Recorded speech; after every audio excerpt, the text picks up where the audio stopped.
আসসালামু আলাইকুম।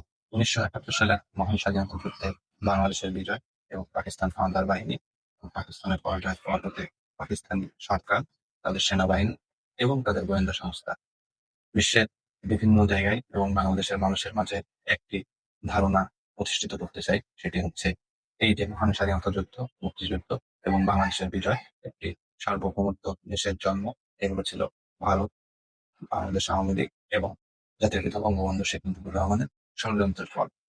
পরিকল্পিতভাবে ভারত এবং বঙ্গবন্ধু শেখ মুজিবুর রহমানের নেতৃত্বাধীন আওয়ামী লীগ এই ষড়যন্ত্র করে পাকিস্তানকে টুকরো টুকরো করে দিয়েছে এবং বাংলাদেশ নামক একটি রাষ্ট্রের জন্ম দিয়েছে। এই যে মহান স্বাধীনতা যুদ্ধে কোনো মুক্তিযোদ্ধারা অংশগ্রহণ করেনি, এটা মূলত ছিল ভারত এবং পাকিস্তানের ভিতরের যুদ্ধ। আর এই যুদ্ধটি হয়েছে শেখ মুজিবুর রহমানের ষড়যন্ত্রে।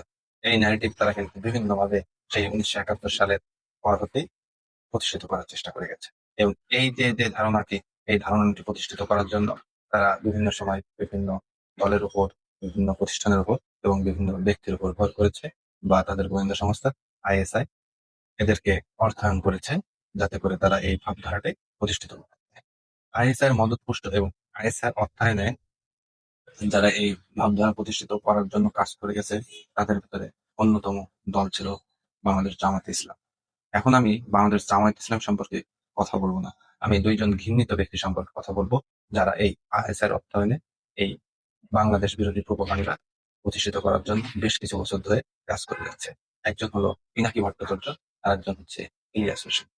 এই পিনাকি ভট্টাচার্য আর এই ইলিয়াস হোসেন বেশ কিছু বছর যাবত একজন অস্ট্রেলিয়াতে এবং একজন ফ্রান্সে এবং একজন যুক্তরাষ্ট্রে অবস্থান করে এই বাংলাদেশ বিরোধী বিভিন্ন, প্রথমে তারা বিশাল মাপের দেশপ্রেমিক সেজেছেন, বাংলাদেশকে তারা ভালোবাসেন, বাংলাদেশকে ধারণ করে এমন একটি ভাবধারায় মানুষের ভিতরে ছড়িয়ে দিয়েছেন এবং নিজেদের গ্রহণযোগ্যতা তৈরি করেছেন বিভিন্ন ভাবে।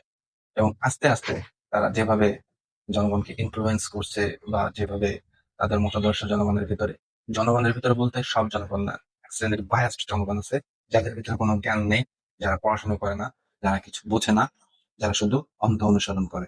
এই দুইজন ব্যক্তিকে, যারা আইএসআই এজেন্ট, তাদেরকে অনুসরণ করছে অন্ধের মতো, তাদের ভিতরে এই ভাবধারা প্রতিষ্ঠিত করতে চায় তারা, সেই পুরনো ভাবধারা, যা এটা প্রতিষ্ঠিত করার জন্য পাকিস্তানি গোয়েন্দা সংস্থা আইএসআই তাদেরকে নিয়োজিত করেছে।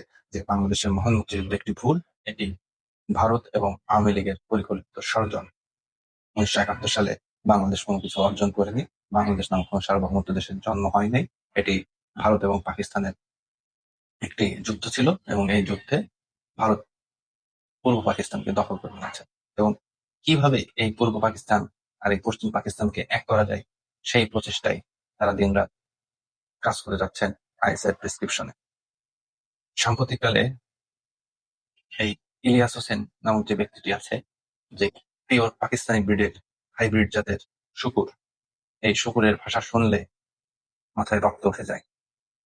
তিনি আমাদের মুক্তিযুদ্ধ সম্পর্কে বিশ্রী ভাষায় কটাক্ষ করছে, আমাদের মুক্তিযোদ্ধাদের সম্পর্কে কটাক্ষ করছে, আমাদের জাতির পিতাকে অপমান করছে, এবং যারা বীরাঙ্গনা ছিল সেই বীরাঙ্গনাদের সম্পর্কে এমন এমন শব্দ ব্যবহার করছে, যা বলা তো দূরের কথা, শ্রবণ করা একজন সুস্থ মানুষের পক্ষে সম্ভব নয়। আমি প্রথমে ব্যক্তিগতভাবে যেটি মনে করতাম, এই দুইজন হয়তো মানসিক বিকারগ্রস্ত, কিন্তু সাম্প্রতিককালে আমি অনেক জায়গা থেকে তথ্য পেলাম, এবং এটা পুরোপুরি আমি নিশ্চিত, এই দুইজনকে পাকিস্তানি গোয়েন্দা সংস্থা আইএসআই নিয়োজিত করেছে বাংলাদেশের স্বাধীনতা এবং মুক্তির সংগ্রামকে ভুল প্রমাণিত করার জন্য। তো এদের কথাই বিভ্রান্ত হবেন না। বিভ্রান্ত কোন দেশপ্রেমিক তো হবে না, কিন্তু আমাদের দেশে অনেক অজ্ঞ লোক আছে, যারা এদেরকে অন্ধভাবে ফলো করে, অনুসরণ করে, এবং এদের এই সব কথাকে ঐশী বাণীর মতো আত্মস্থ করে। তো সবাইকে তো আর সঠিক পথে আনা যাবে না। আল্লাহ যাকে হৃদায়ত দান করে তাকে এমনিতেই করে, আর যার অন্তরে মহল মেরে দেয়, সে কখনো ধর্মের বাণী শোনে না, ভালো কথা শোনে না। তো বিচার আপনাদের কাছে। এই যে আমাদের স্বাধীনতা সংগ্রাম সম্পর্কে এই দুই অমানুষ, যে কুলাঙ্গার যেভাবে অপপ্রচার চালাচ্ছে, এর প্রতিবাদ আপনারা কিভাবে করবেন?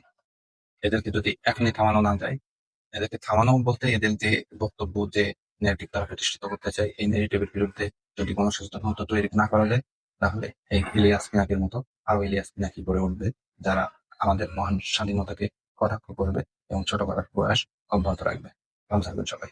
জয় বাংলা, জয় বঙ্গবন্ধু। আল্লাহ হাফেজ।